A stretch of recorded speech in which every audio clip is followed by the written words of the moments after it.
welcome back to the Total Clarity Podcast. I'm Jessie Hyatt. And I'm Mike Varlet, and this is our 5th recorded episode and our first episode where we've done a walk for the week. Yeah, this week we did our first route. It was North Brooklyn, First Impressions, and More, right? Isn't that the correct title? North Brooklyn and More, First Impressions. Oh, I mixed it up. Actually, no, I got it wrong too. First Impressions, North Brooklyn and More. That's what it was. Yeah. We were there all week, but I guess we weren't repeating the title over and over to ourselves. No. But yeah, we did it. We completed 5 days of marathon walking in a row. That's right. Yeah. Mike did 5 days in a row. I did 5 days in a row, but 2 of those days were 15 miles for me. Yes, Jessie joined a couple of times midway because she still has a dye studio that she's running. I do. So she's navigating how exactly it's going to look from any week to week, how much she'll join us. But that was a known part of the project, so it is our intention to have one of us do the walk every day, and that will be me the vast majority of the time, unless something unforeseen happens. Yeah. But yeah, so it was a crazy week, a lot of expected things and a lot of unexpected things, which are expected in a way, since you can only plan for so much. And yeah, I think we should just get right into it. Yeah, let's get right into it. I guess in relation to what you just said, we had everything planned out, and then we had to switch things around because of COVID. So now that feeling of having everything planned out, but having some unexpected things, I think is even easier to deal with. For me, at least, because I've just spent this last 3 months not using any of the plans that I thought I was going to use and readjusting to that. And yeah, really for like maybe the first time in my adult life even, I'm a planner. I like to know what I'm doing. I like to have it all figured out way in advance. And the last 3 months made me really refocus how I think about that. And I think it's helpful for what what we've already started to embark on, because there are things that are unexpected and are out of our control. Yeah, absolutely. And in addition to that, we've been thinking a lot about what it is to be on these walks and what has appealed to us about these walks. And a big component of the walking that was appealing is that the act of getting from point A to B every day is in itself very fulfilling and kind of simplifies a lot of what it means to be accomplished in a day-to-day life. And that's one of those things that we can intellectualize and understand outside of the context of walking. But at the same time, it's something that you can't truly understand until you're actually doing the act. So particularly with this 3-month delay, it allowed us an opportunity to think a lot about what potentially we could be doing while we're walking and maximizing the time to be able to create a lot of documentation to share with you now and to also have at the conclusion of whenever this is. And it becomes very apparent between the ramping up of our bodies and the heat and also the aforementioned fulfillment of the walk itself, that a lot of those things are actually not as important once you're doing the actual walking. So that is a thing that we're going to see how it sorts itself out in the coming weeks, if we feel a need to be doing a lot of documentation or if we don't. Yeah. And I think it's kind of a tricky thing to figure out, because we are doing this for ourselves. We want to honor that, but at the same time, we are doing it publicly and we want to honor that. So if it was purely for ourselves and we weren't sharing about it at all, then we might just forget about all the content building and sharing portions and just walk and be satisfied with that. And that's it. And now when we do walk and we feel satisfied with that, we still feel like we want to make this a public thing and we want to have it be something that people can engage with if they choose to, and something that can potentially build community. And so we don't want to, I don't know if let people down is the right word, or kind of leave that bit out, since that is important to us to be able to engage with people. Yeah. And there is also this idea of the people that we are on the walk and the people that we are when we're not walking. And the person that I am when I'm not walking, when I have the amount of free time that we've had the past 3 months, when I'm not working a full-time job, would like to be able to create things and document things because I find it compelling for myself and to share with people. But the person that is on the walk has less of a concern about that sort of thing. That doesn't mean that we actually made a 360 video, which will already be out by the time this podcast is out. We're recording this podcast, so that's obviously a thing that we would like to continue to see. We also did some long-form recording, which we haven't done previously, but had always intended to do for the walk, which is capturing large chunks of the walk, potentially with some theme surrounding it, and then having it as an opportunity for people to kind of join us in a way where you really are just there, experiencing the walk. So really, we did pretty much everything that we said we were going to do. Yeah. It's just an issue of economy of effort when you're out there doing things, as well as quality bars and seeing if you can hit that. And again, just what is it that's the function of this project? And if it's to be as present as possible, do these things detract? So that's all stuff we're going to be figuring out. Yeah, we'll figure it out as we're out there. And I Yeah. guess that's why in our last little segment where we shared that we were about to start this, I was trying to get that across, that, it's really nice that people have been engaging with certain elements of this so far, and we love it, and we would love to continue that both for us and for the people that have been engaged. But I don't want to hold us to any sort of standard, and we will get out as much as we can, and we'll feel it out as we go. And right now we do have these sort of regular segments, if you will, that have been coming out during the last 3 months, but we might end up doing new regular segments that will hopefully replace those in a similar way and be just as entertaining, but maybe make more sense for what it is that we're doing and how physically active we can be with the video making. Yeah. I think it would have been a very different scenario had we started when we intended to start. But that certainly is not something that happened. Yeah. So because we've created these things that, like you said, were based on not walking 26 miles a day, but rather going out once a week and doing something in the neighborhood and then coming home and being on the computer for all week. And it's a different lifestyle now that we're walking over 100 miles a week. Yeah. Yeah. But here we are, we're in it. So should we tell the people where we went? Should we tell them what neighborhoods we saw? I think that's a good idea. Okay, great. Why don't you tell us a little bit about it? So, so the route, let's talk about it in terms of the way that it is on the website. So if someone wants to follow along on the map, they can see in the order that we're talking.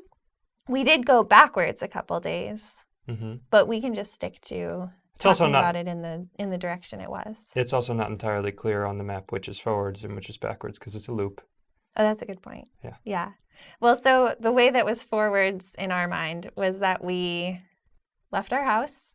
We went out through Bushwick, out to Greenpoint, and we got there on either Central or Wilson, one of the streets that runs all the way. We went through the area where there's a lot of industry on our way into Greenpoint. We walked all the way around the water. That brought us through downtown Brooklyn and the Navy Yards. We got to Red Hook, went out to the pier, crossed over the Gowanus Canal, and walked under the BQE to get to Sunset Park, where Industry City was sort of our turnaround spot. Some days we went a little further. I think one day we went to 52nd Street, which was the route, but some days we cut it a little shorter because we were going over a marathon length. And then we went up to 5th or 6th Avenue and walked through Park Slope, got to Fort Greene, went through Bed-Stuy, hit Crown Heights a little bit, and took one of the main roads home, usually on Decatur. We could take Decatur for a long time. Mm-hmm. That's right. Yeah, so that was the path, and maybe we should share some highlights of that path. Yeah. What are some highlights you have?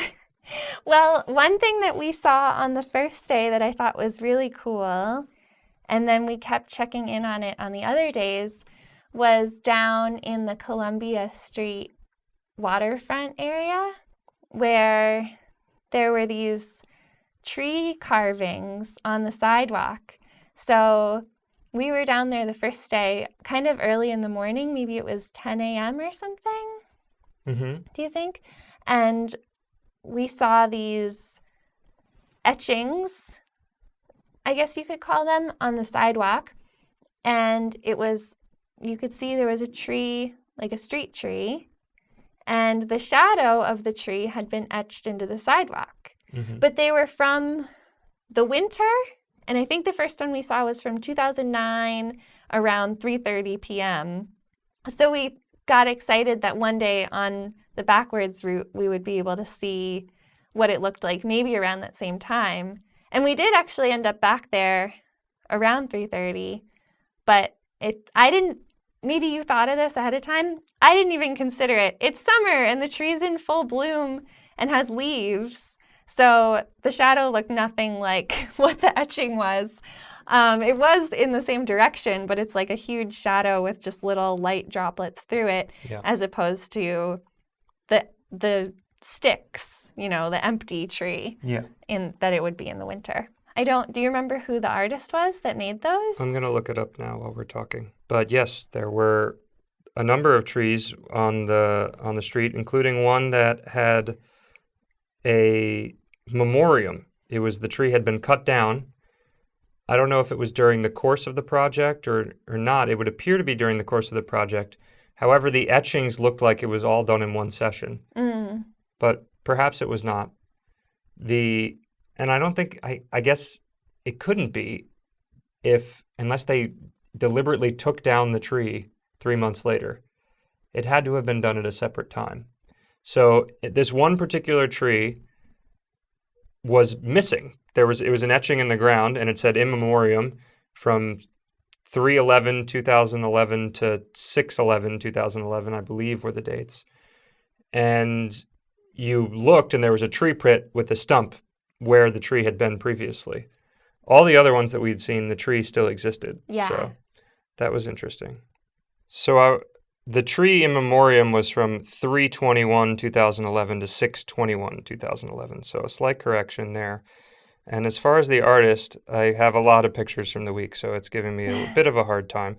It's a Japanese artist, Nobuo Nagasawa, and the name of the project is Timecast. So if anybody wants to look that up, they can do so. Yeah. But that was one thing that we saw along. Yeah, that was a really cool thing, and I feel like I've been down there since then, but I've never noticed something like that before. Yeah.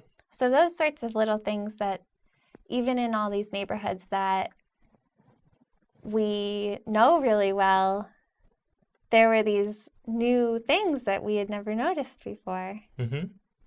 Like, what were some things that you saw that you had never seen before? When we were in South Williamsburg, there were a bunch of complexes, it's like 2 or 3, that had these big courtyards that were gated off. And inside the courtyards, there were 30 plus bicycles and tricycles that were just left strewn about the courtyard. And we saw them in the mornings and we were fascinated by them. We actually took some pictures, and if you see our Friday Instagram post, you can take a look at what was going on there.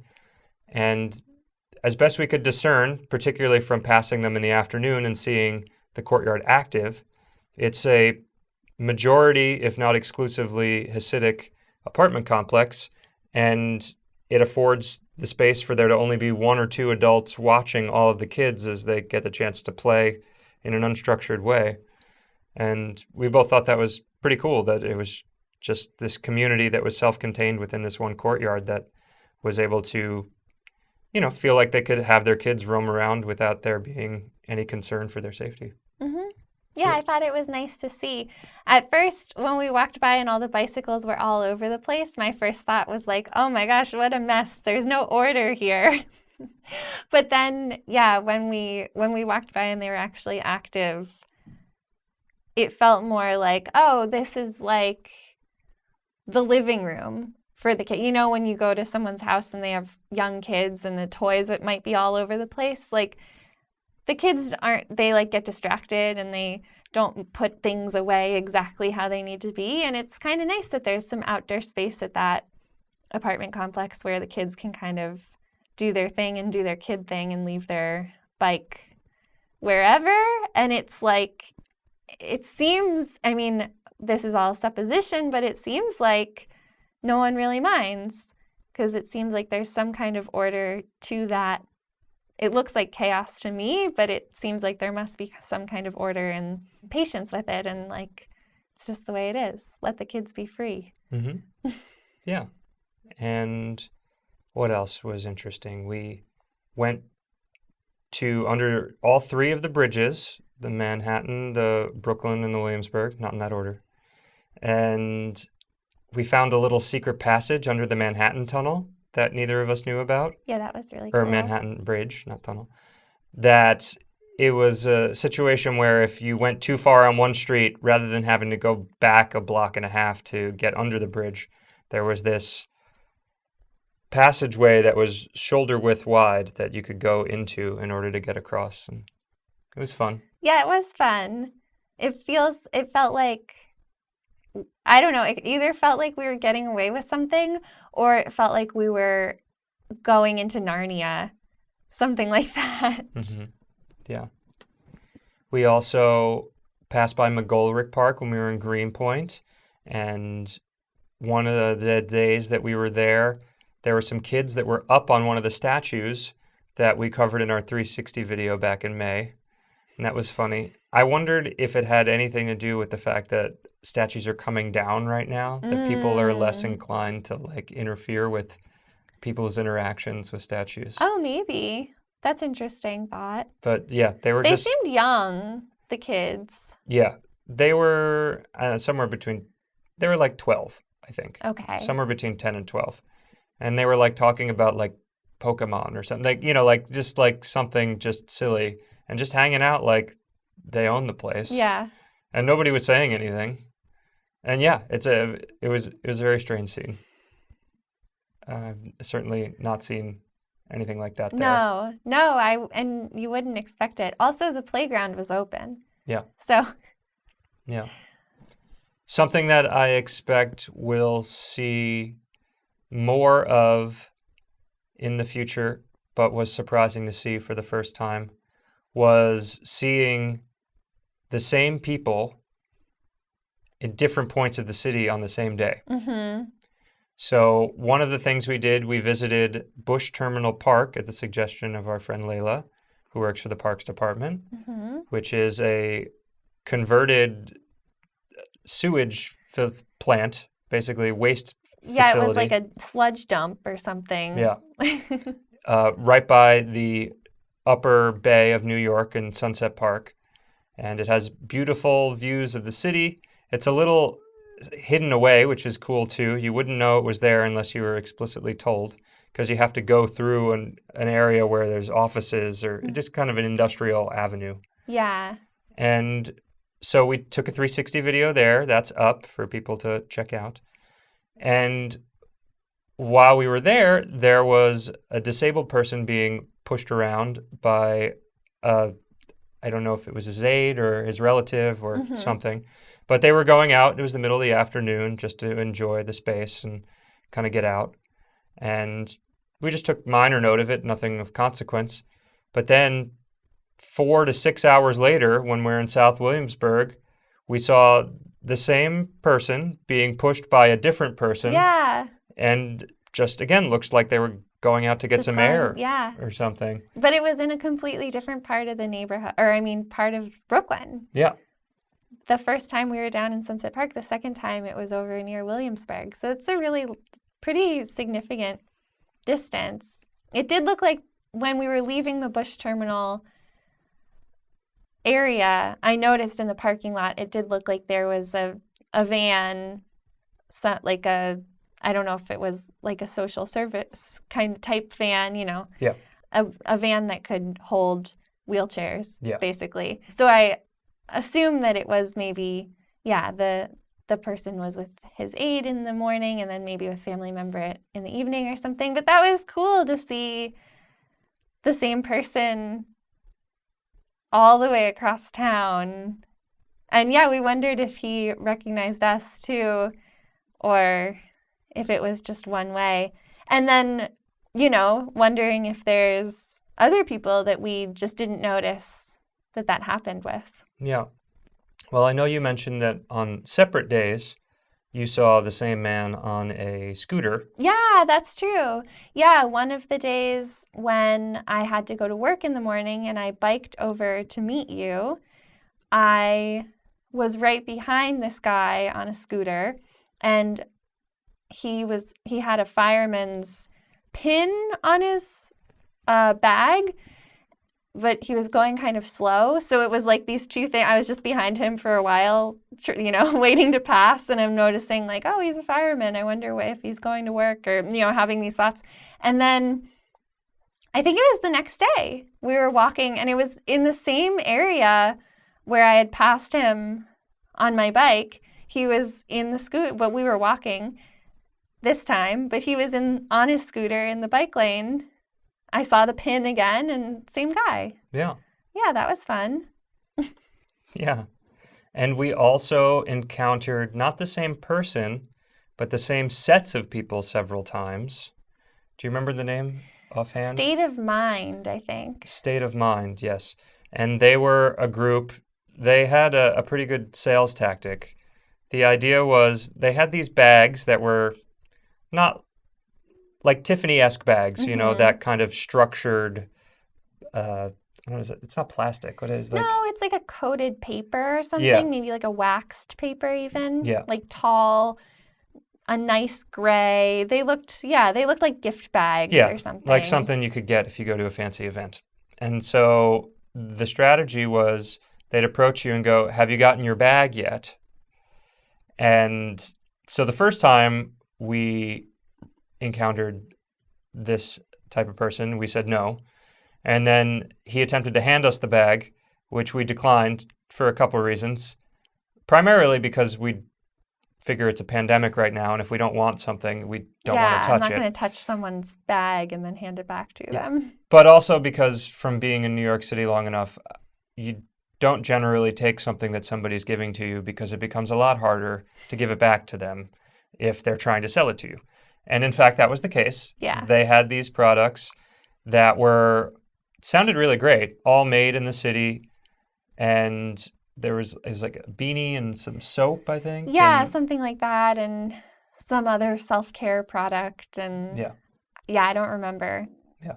And it was, retails for $50, but yours for $22. Right. And it was, we politely declined.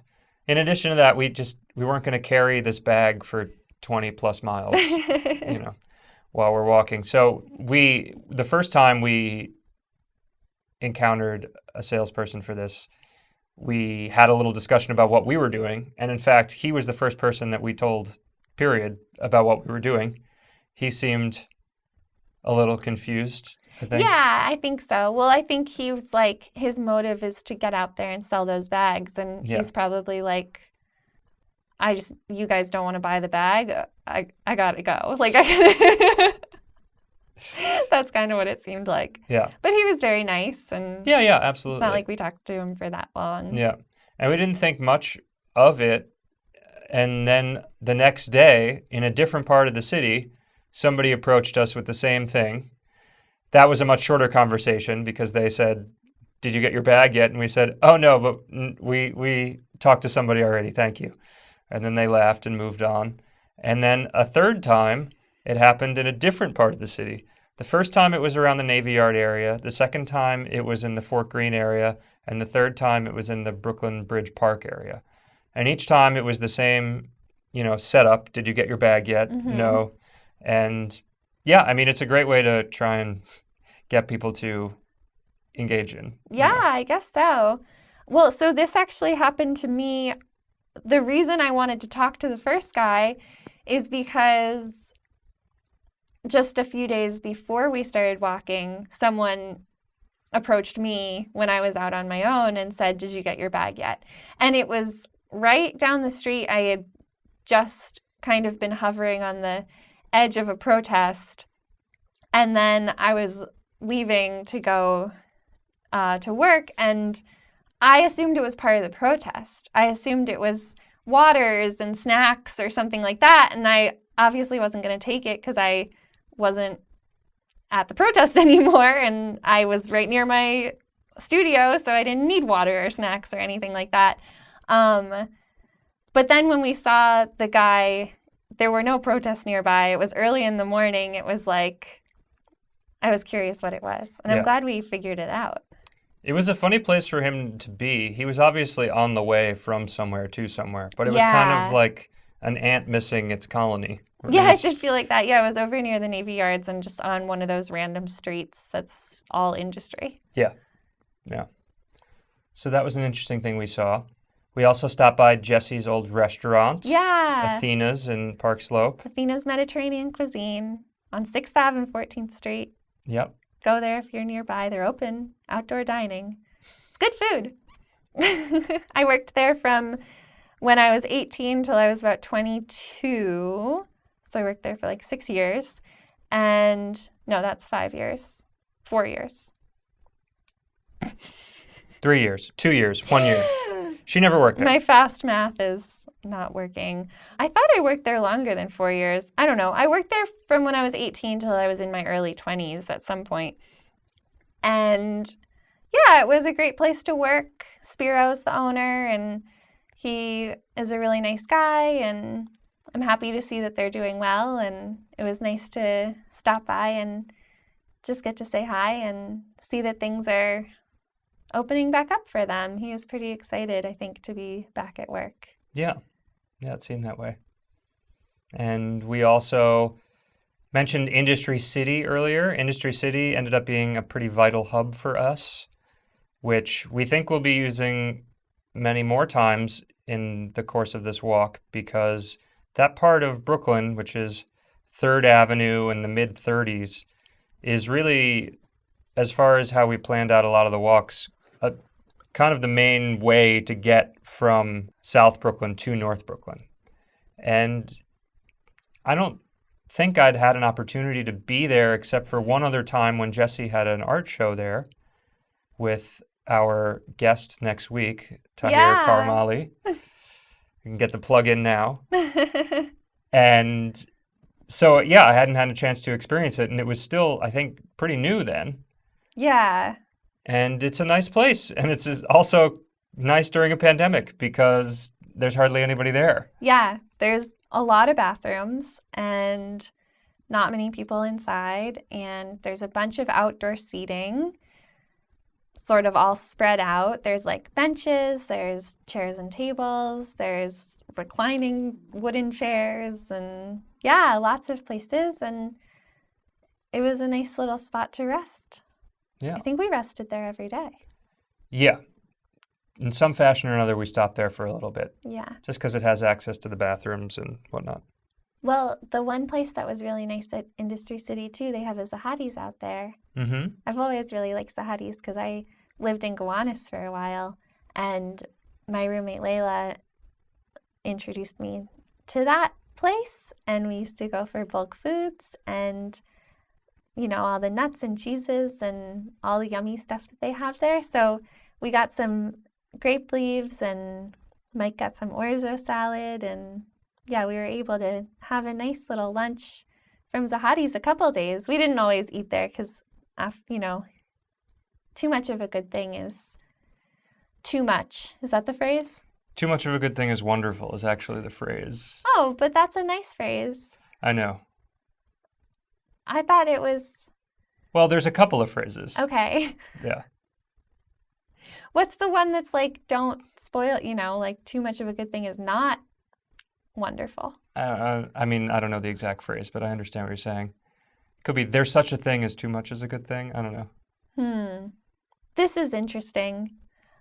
I think I've always thought too much of a good thing is too much. Like that idea is what I always understood. But then you think too much of a good thing is wonderful. That's a completely different way of looking at the world. I don't know if that's Mae West or it's like a thing you would find on a throw pillow. Oh, okay. Yeah. I like it. Yeah, so well anyway, we did 2 days at Zahadi's, and that's all we gave ourselves there. Yeah. Yeah. Speaking of too much is a good thing. What? Why don't we talk about some of the challenges we've had on the walk so far that Okay. we've encountered? Yeah, well, yeah, let's do it. One of the challenges, which I think was actually kind of a good thing, so I'll just ease us into it. Okay. There was very little pain That's true. in the first week, Yeah. which I wasn't expecting. Mm-hmm. Were you expecting that?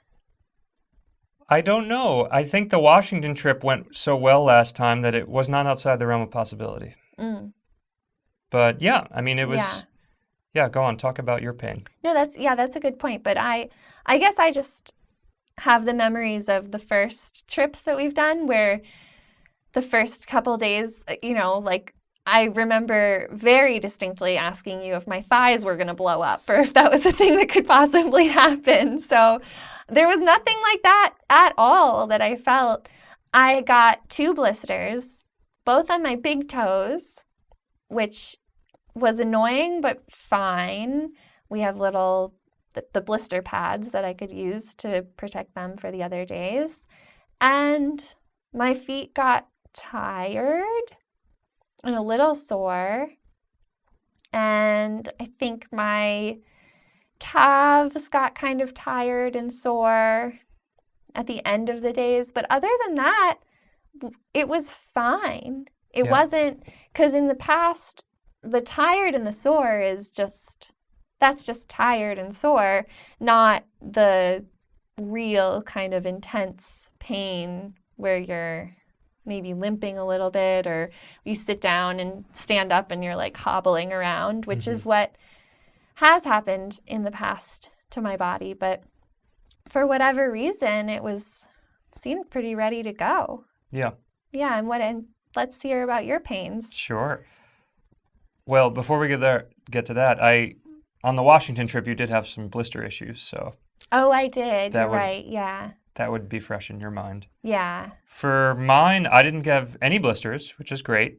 And I kind of expected that. I don't, always want to be abundantly cautious when talking about pain because any day a blister could form or anything just based on how wet your feet are or just the state of your shoes or anything really. So those could very well come at some point. But I did not get any blisters. I did have one of my toenails was cutting into a toe. So I was bleeding at the end of the day, but I didn't even really realize it was a meaningful pain until then. And really the one thing that was concerning to me is my right Achilles. That basically at the bottom towards where the ankle is, it is in pain. Not an amount of pain that is something that really holds me back, but more something that has been an anxiety relative to the fact that we're going to be doing this for such an extended period of time, provided everything goes well, that it was and may still be in the future get in my head a little bit. Because at the end of the day, on a couple of days, it basically sounded like a dried out rubber band. Yeah, it didn't sound great. That you were pulling, if you pulled, it was like, so it hasn't done that since we've had this time off right now.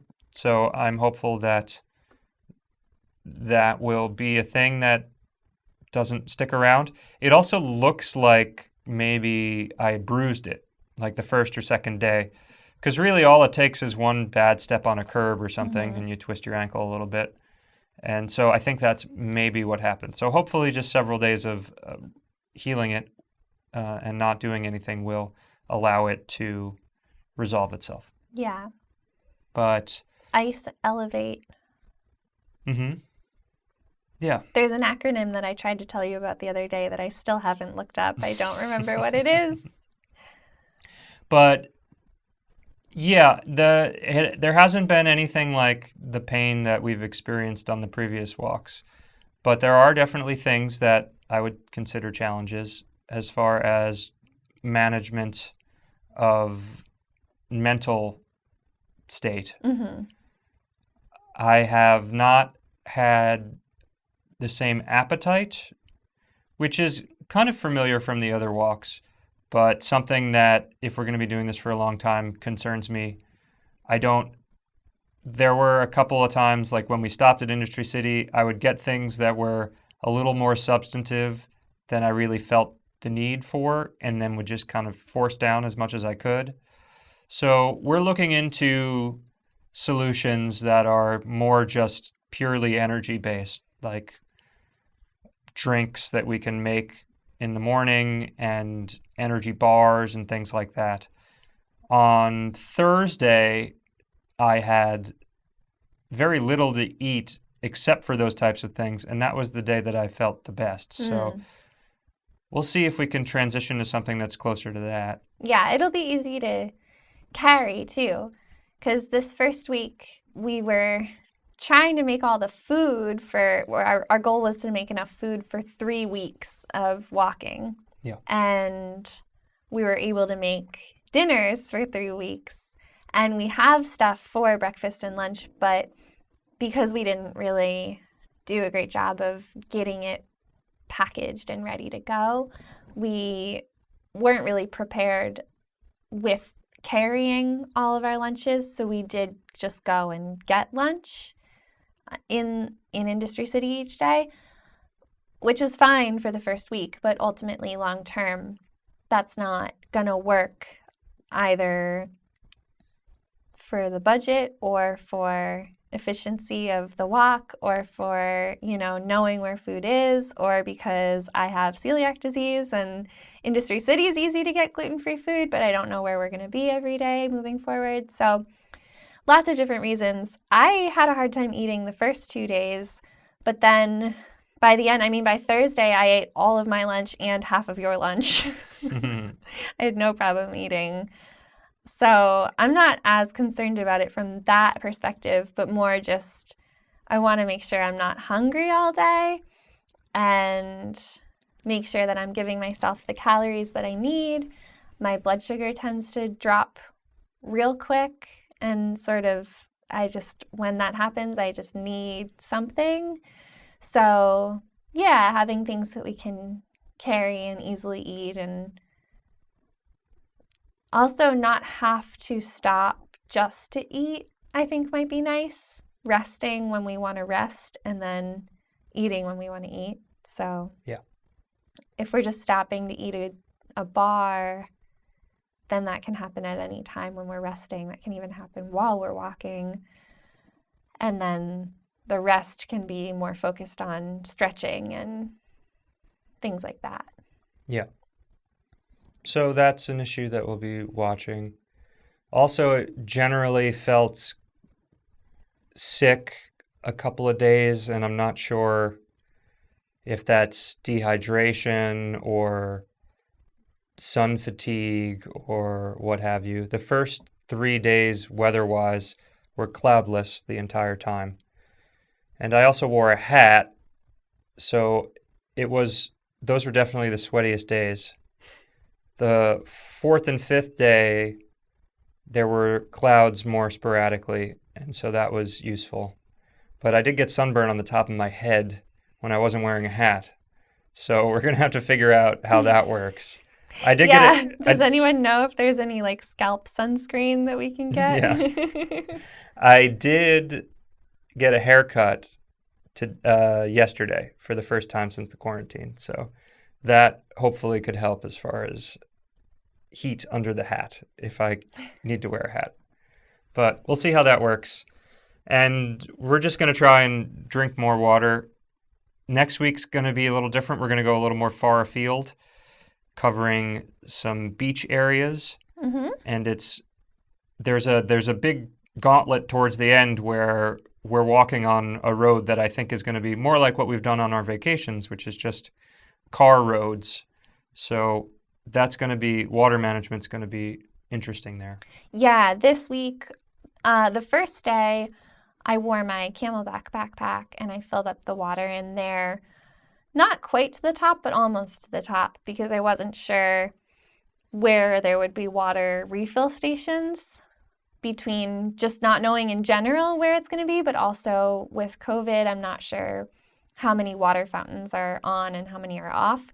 And it actually turned out on this last week, there were a lot of water fill stations. There was in Industry City, we could use water fountain. In Brooklyn Bridge Park, there's one on either end. There's actually like a water bottle fill.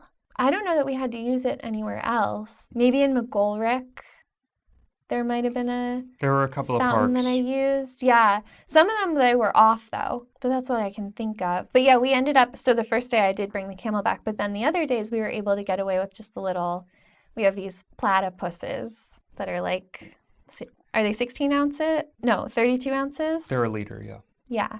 So that gets us through a quarter, a third of the day or so, and then they get refilled a number of times. Yeah. So I was trying to force myself to drink even if I didn't feel like I had to drink. And hopefully that will keep some of this sickness feeling we've been having at bay. Yeah. Not enough to dehabilitate. A lot of this stuff is more just the fact that we're so early on, things that we're feeling take on a sense of a lot more enormity because there's so much to do. So once things are identified as either going away or at a level where we can understand and know what to expect from them, that's when we'll start settling into routines. Yeah. Once we, like this first week there, while we were out there, we realized there's a handful of things that we need to get that we don't have yet. And there's a handful of things that we need to do differently. And there's a handful of things that, to restructure our schedule and whatnot. So just readjusting on those things. And yeah, hopefully once we do those, then it'll be less and less that we haven't thought of. I mean, I expect as the seasons change, as we get further into this, there's still going to be stuff that we have to adjust for. And we should probably be ready for that. But I think probably the beginning is always the trickiest because it's reconfiguring everything. Mm-hmm, for sure. And the fact that we started in the summer, not by choice, right, is also probably, this is either going to be the first or second hardest season, most likely. We don't know for certain, obviously. But yeah, just the having to deal with ramping up your bodies in the heat season. Yeah, it's hot. Yeah. It was the first week, really, too, of it being hot. Yeah. Even last week, I guess it was officially the first day of summer is when we started. Well, no, that's not true. We started the day after the official first day of summer, but it was the 21st, which we always think is the first day of summer, so. Yes, we attribute the 21st personally as the first day of summer.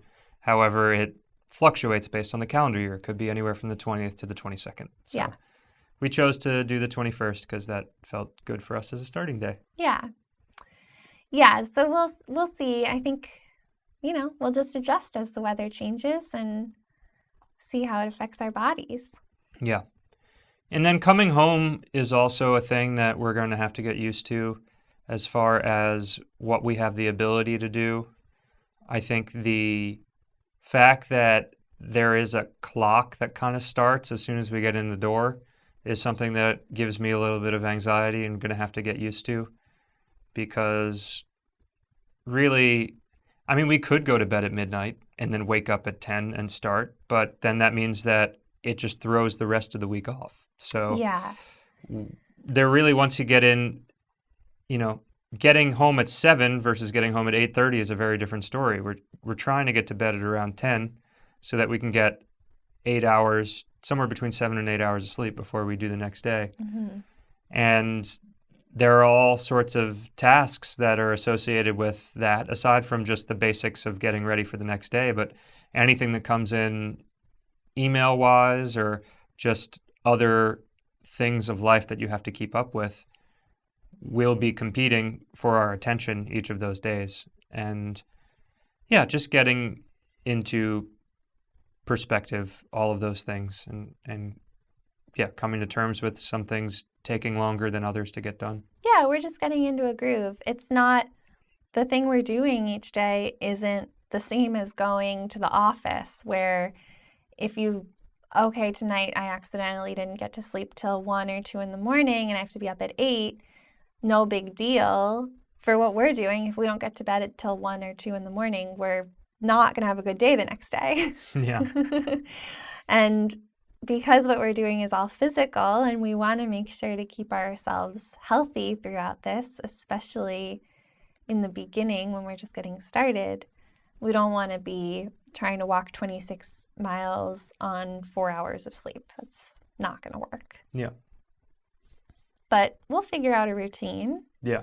It has been helpful. I'm glad we did try to make all the meals ahead of time. That was major. I don't think coming home after a full day out and trying to cook something would work very well. Yeah. So, although ironically, I don't think we've eaten any of the meals that you prepared the Saturday before. we did. We had the soup, we had the chili, and we had The chili was already cooked. other thing. The chili and the coconut tofu. Oh, that's true. Jesse's made some I fantastic made the things soup, so far. though. But I'm excited the soup was good. I'm excited to see the things that she has Yeah, made well, for most us. of it ended up going into the freezer since we actually had leftover stuff from the whole week before, because I've been cooking a lot during this time. But And when we move forward, we have a plan where we both do a cooking day yeah, the Sunday before, which we've implemented once, but have yet to do, the live version of. But last week before we started, was kind of a frenzy of trying to get things done. And there's still things that need to be done that haven't been done from that frenzy weekend. So yeah. Well, we'll also see, because we had this idea that we would do that together, but you've really taken on the video editing and that kind of thing. So if every 3 weeks that means that I'm cooking and you're editing, that works too. yeah, we'll see how it Yeah. all plays out. Yeah. And I think the hardest thing for me so far is the morning. I don't know if you feel the same way or not, but just waking up and getting ready to go. Mm. The idea that we have, I want to get out the door so that I can get back sooner, and just there's a lot of expectations that you have to play with yourself in order to get going. Once we're out in the world, that's kind of the easiest part for me, because you're just on a track, and you just keep moving forward. But the morning time so far has been difficult, because it's like, getting started on a right foot or not. Yeah. Well, I think the thing I've been struggling a little bit with in the morning is, well, I don't like waking up early. Mm-hmm. So, and we've been waking up early, and I think we'll get used to it. But at 6 in the morning, I'm not really ready to eat breakfast yet. I forget that coffee's even an option. Once I remember, then I'm fine, honestly. But it's sort of like, to get in the shower. Like everything feels like hard. And then I want to be good about stretching and doing things, drink a lot of water, eat breakfast, stretch. Those are really the things I want to do in the morning before we go. But then if I sit down to stretch, I also want to get out, especially now that it's hot. I want to like get out and get going. So it's this balance and push and pull between wanting to do all the stuff that I really should do in the morning to prep my body for the day, and then just knowing that we have such a long day ahead of us and wanting to like jump into it. Yeah. But not wanting to rush that stuff that is important in order to be able to jump into it. So yeah, I think again, it's like we'll reset our rhythms. Up until now, I've always liked to stretch in the morning, but if I skip it, it's not a big deal. And the things that I have to do during the day when I'm going to my studio or something have nothing to do really with my physical body. It's more about getting stuff made and getting stuff out and stuff like that. And if I'm a little bit sore, it's not a big deal. Whereas if I'm a little bit sore during the day without walking, then that is a big deal. Yeah. One of the nice things that the pandemic afforded me was the ability to get into doing a bunch of yoga. And so I was doing it 5 times a week, all restorative stuff, because I needed it based on the amount of time that I was using the computer, because the computer really messes up my upper back shoulder area. But now I have it so that I've been doing these 15-minute yoga sessions before we start the walks, and that's been working well. And also now that we're having these, when we have the days off, I'm already used to the idea of doing the 1-hour sessions. So I did one yesterday. I'll do one today or tomorrow, I'm not sure. And basically, I think that probably was one of the reasons why we weren't experiencing as much pain. That's a good point. Yeah, we were doing a good job with that. Yeah. The muscles were stretched. Yeah. I think that outlines the challenges for me so far. Yeah, I think so too. Let's see, the clothing that we were wearing was a test out, right? We tested out, we each have 5 outfits. Yes. 1 for each day. Mm-hmm. And so for me, I have 3 outfits that are shorts and a top, and then 2 that are, well, 1 that's a dress and 1 that's a caftan. And I was a little bit surprised by, although I guess not fully surprised, the dress and the caftan were totally easy to walk in, but they are hotter than the shorts, just because they both go almost down to the ground. When the breeze hits, it's really nice and it kind of all flows open and the breeze like hits my legs then, but when it's just hot sun and there's no breeze, it's a little bit hotter. Yeah. I don't know that I'd say that's a challenge, but it was something I was especially the caftan, I was a little anxious about how that would be to walk in. I had walked around in it just inside, but walking 26 miles is a different story. And I was pleasantly surprised that it was, or I guess surprised isn't probably the right word because I chose it, but it was a pleasant thing to know that it wasn't a problem. Right. And what about you? Did you have any thoughts on what you were wearing and like which pieces are good for which days or anything like that? Yeah, I think I'm going to have to look at the calendar or the weather more intently moving forward and plot out days accordingly. I have pants, I think, in the rotation for 4 of the 5 days or 3 of the 5 days. but I only wore them, I think, for 2 of the 5 Mhm. days and used some secondary clothes we had. The benefit of the pants is that I don't have to apply the sunblock as regularly, which, yeah, I have to do it every 2 hours. I got burned the first day, a little bit. I mean, just on my face. And that's just kind of going to be the way it is. I have to do that or I'll get burned. There's Yeah. really no two ways about it. So, but the dirt that accumulates on your legs, particularly the back of your heels when you're wearing shorts, is pretty meaningful. So it's ultimately a trade-off constantly to decide which one's going to work. But yeah, so that's a consideration. Also, we'll see how our clothing holds up on first washing and subsequent Yeah. washes. So we didn't have a chance, and I don't know if we're going to have a chance on moving forward to show off some of these clothes because of the pandemic. The events were considered a big part of what the initial plan was, and that's taken a left turn. But we did do a video of it on the YouTube. You can check out that video. And also the clothing page has been updated on our website, so you can see what the clothes look like there. Mm-hmm. And we got some good responses from wearing the clothes out and about, Yeah. including this one woman that stopped Jessie and asked her if she had made the dress.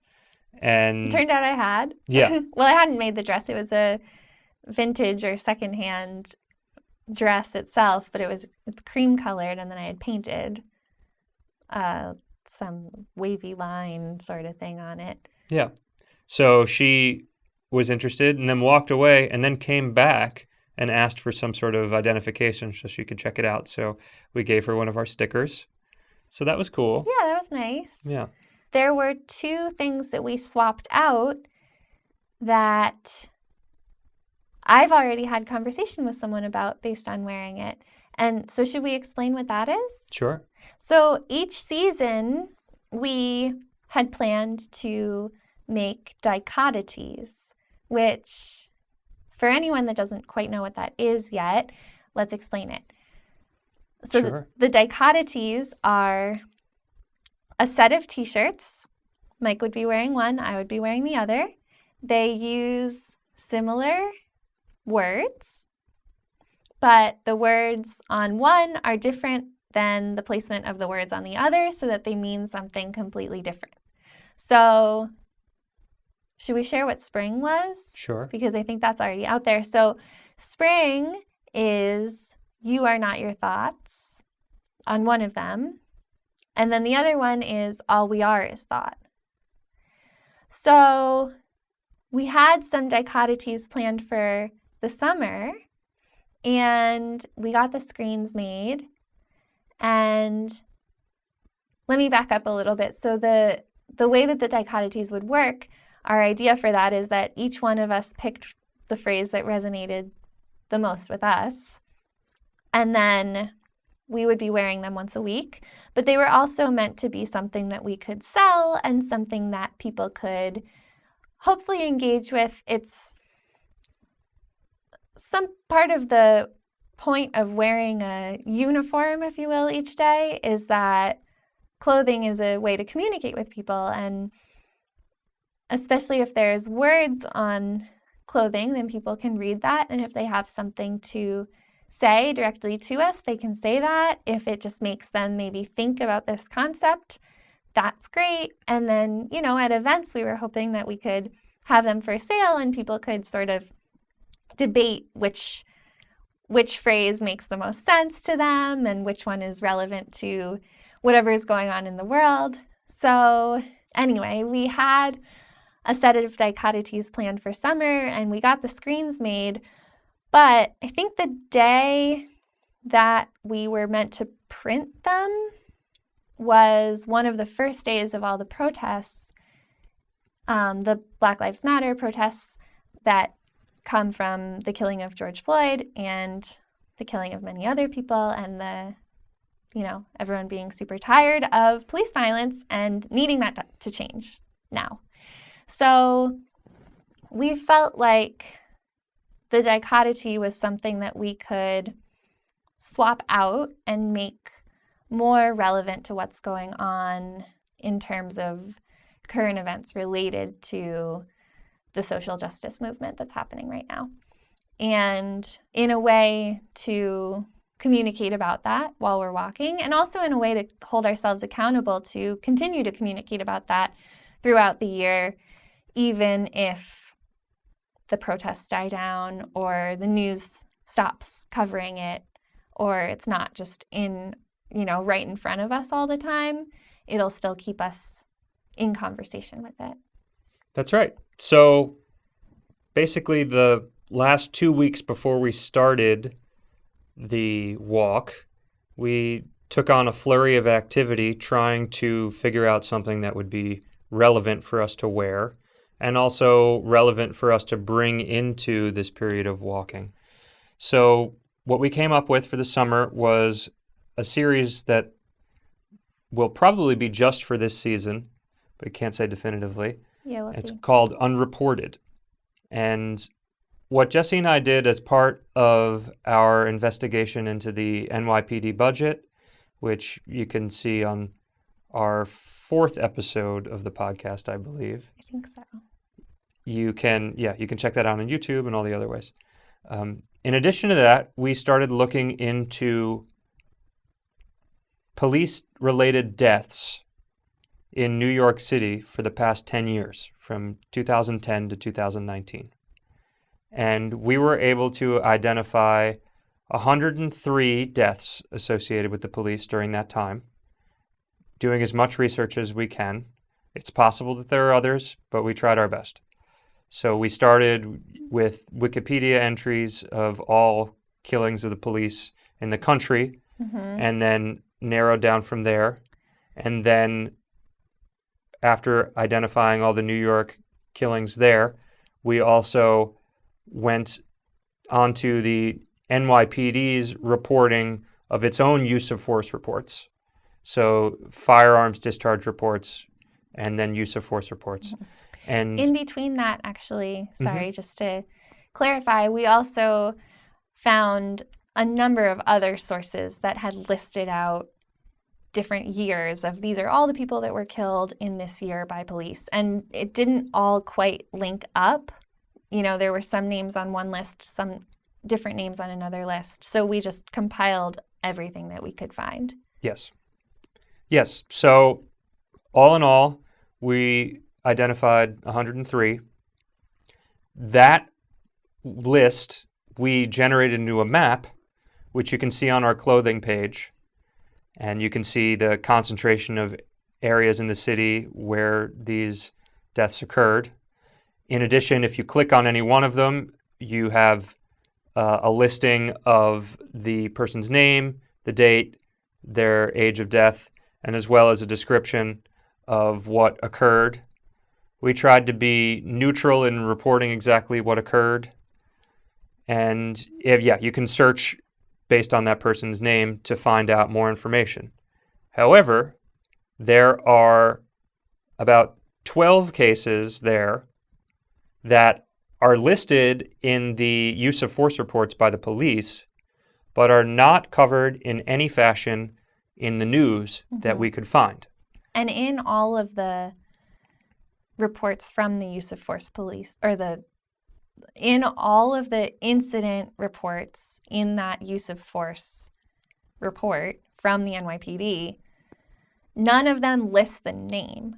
No. So we were able to find, based on, they all list the date and they all list just the incident report that's generated on their end.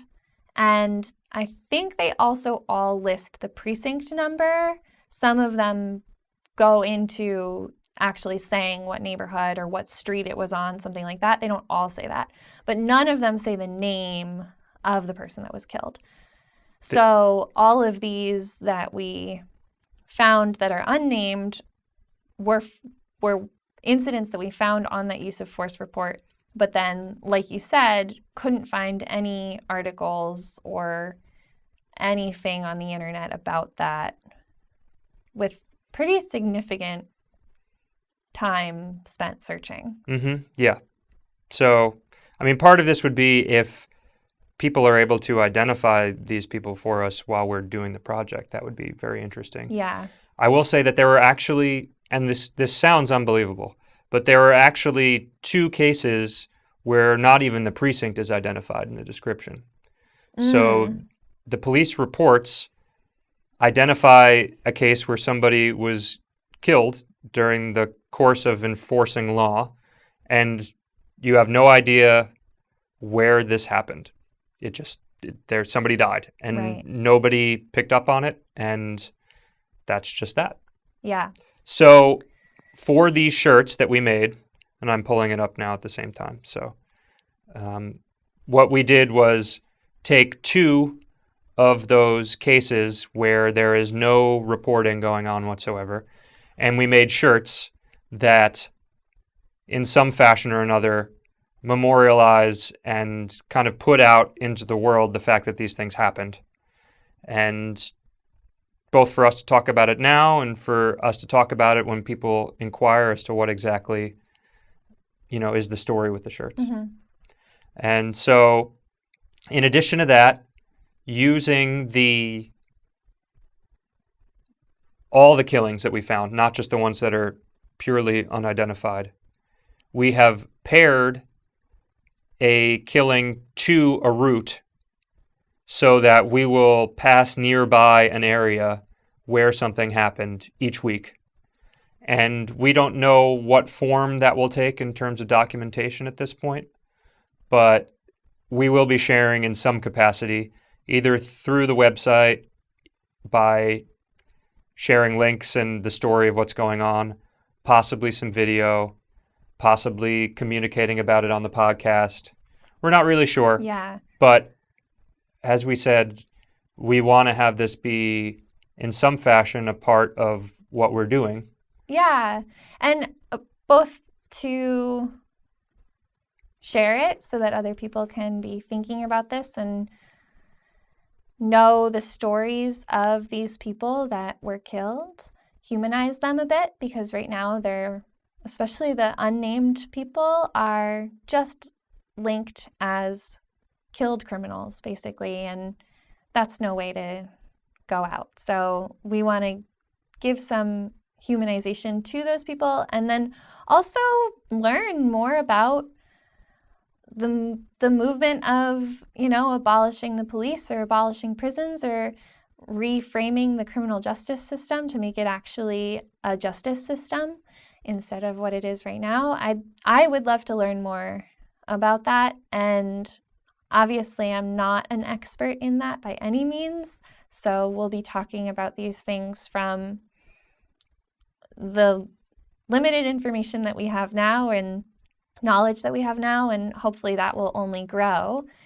And I'm just going to put it out there right now too. We would love to have people on here that are more knowledgeable about anything that relates to this, really. Criminal justice reform, new social justice programs, what could be, what the budget that is meant to go to the police right now could go to instead, what it looks like to abolish prisons, any of this stuff. If there's people that are listening, or if you know somebody that is active in this type of work, we would love to have them on just to, learn more ourselves, share what they know with our community, and just try to engage so that hopefully this movement can continue to move forward. Yeah, we're looking to incorporate what's going on into our lives and our project in a way that's durable and sustainable. Mm-hmm. And this is the way that's made sense to us so far. Yeah. And hopefully by bringing it into the consciousness in this way, it can forward things in a way that allows for, I think, getting this movement onto the tracks of clearly identifiable progress, Mm-hmm. and just something that is maintainable, But so the first week we intended to cover was the week that was on my shirt because we went through the neighborhood where that incident occurred. And I will read the incident report now. Again, this is something that there is no news coverage of. Mm-hmm. So this occurred on June 29th, 2012, which actually will be, if all goes well with putting this podcast out, the day previous. That'll be this coming Monday. Mm-hmm. And so 7 or 8 years ago. 8 years ago, yes. Firearms discharge report, 2012. On June 29th at 1000 hours in the 83rd Precinct, and the 83rd Precinct is actually the Bushwick Precinct. It's located on Knickerbocker. It's an aside. A sergeant and a police officer conducting a routine patrol were approached by a victim who stated that a man with a firearm was trying to break into his house. The officers asked the man to get into their vehicle to let them know if he saw the man with the firearm. After canvassing the area with negative results, the officers took the man back to his home, where the attempted break-in had occurred, to complete their report. On the way back to the location, the victim spotted the subject and pointed him out to the officers. When the officers tried to approach the subject, he turned and brandished a silver revolver and pointed it in the direction of the officers while fleeing on foot.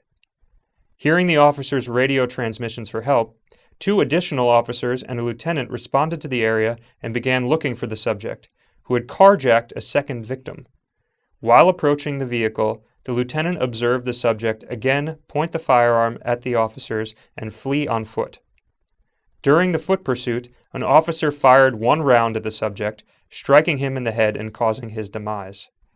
The subject had numerous prior arrests, including robbery and attempted murder. So that's the extent of this report on an unidentified death. And there are lots of things to unpack about that as far as I'm concerned. And I think the easiest one for me to think about is what I just described sounded like something out of a movie in terms of the level of action. Man tried to break into a house, a man carjacked somebody else, and then was shot in the head while being pursued by multiple police officers at 10 a.m. in the morning. Yeah. And somehow that was something that was not a news story. Right. That's so hard for me to believe.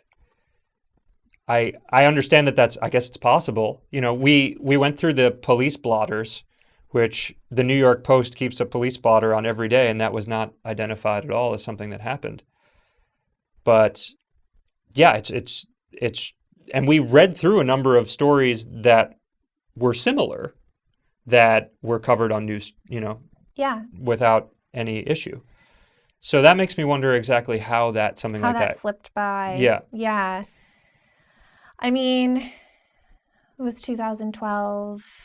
I guess what other news was happening that day could be a question that we would ask. Like, what else were people covering on June 29th, 2012? Well, I think, ironically, there was a news story about a police officer getting some sort of honors awarded to him. Oh, wow. That was the only thing that I saw about that there. Yeah. And so that's the first thing, to have something so described, at least, so remarkably, not have reporting on it. Right. The second thing being, if this is the only version of the story that exists, it starts to become very much, do I believe that this is what actually happened? Because that it's a type of thing that if you see something that's so built up, it almost makes you not want to go into it further. You don't, it's like, okay, well, especially that this is something that's common when you read these use of force reports, they almost always end with the subject's prior arrests and what it is, the implication being this was a bad person. Right. Which, yeah. And I think it's interesting. I have had this feeling because I've read so many of them now that I read what happened. And in this case, like, this is really challenging because this guy was robbing someone with a gun. Presumably there was actually a gun. Then he ultimately was still in the neighborhood, stole someone's car with the same gun, you know, and then it's really hard for me to think, especially in these times right now where there's so much communication about defund the police and like, we need the police, and going back and forth. And the way I was brought up and what I was taught to believe is that the police will be as safe, or like the safe people, right? And they'll protect me from the bad people. And to be honest, my initial urge is to think, okay, well, maybe this time it was valid, you know, what else were they to do? But I really have to check myself when I start to think that way, because then there's this criminal record, which, like you said, it's meant to make us think, oh, this was a bad person, this was a career criminal, as the Post might say. But this is a person that clearly had issues with crime and had already been in the system, and the system had failed them. They've been arrested, and there's been no rehabilitation for them. There've been multiple run-ins with police, and clearly the police aren't stopping crime. They're responding to it. They ultimately killed someone while he was in process of driving away someone's car in this incident. So I guess they got the car back for this person. But other than that, they really didn't stop any crime from happening. What they did was they killed someone that they had previously failed to rehabilitate, because that's not part of our criminal justice system right now. Mm-hmm. Yeah. So I'm trying to actively flip the way that I hear these things. I want to consider it from all sides because I think that that's the productive way to move forward. I would like to be able to have conversations with both the people that are further ahead on this thought process that I'm just kind of getting onto, but I'd also like to be able to have conversations with people that are still thinking in the way that I might have thought even just, I don't know, less than a year ago. Yeah. So that's where we are with our thought process on identifying the killings that we're going to talk about or not. There's not really an intention to report all the ones that are clearly wrong or all the ones that are clearly right, or whatever that means. We want to be able to kind of have a diverse range of these situations in order to start having a conversation that fits solutions. Right. Yeah, and I think trying to talk about this with less judgment on maybe what was done and more productive thinking on what could be done better moving forward. Yeah. Because ultimately, no one wants any of this to be happening. No one wants to be robbed at gunpoint. No one wants the police to be killing people. Or maybe there are people that want that, but they are definitely the far few in between. I think the majority of people want none of this to be happening. They want people that are having trouble to get help, and they don't want people to be shot by police. Yeah. Yeah. So that's the takeaway that we have from this one. My big thing is I would not like it that the only way killing is reported is through the lens of a law enforcement's form fill out. Yes, and actually another big problem that I have with that form fill out is that it reports the criminal history of the person that's been killed. It doesn't report at all who the officer was, and it doesn't report at all the officer's history. Right. And we've found out in a lot of the cases that have made big news headlines, a number of times those officers have had a lot of complaints filed against them. But that's never in these use of force documents, which I think is really important. Yeah. If we're going to have a document that explains every time that a policeman or woman has fired their gun, we should know if it's the same person that's doing it over and over. Maybe that person needs to be reevaluated themselves. Yeah. I think it's totally reasonable to be able to identify what the history of the officer was that was involved, or officers were that were involved. Yeah.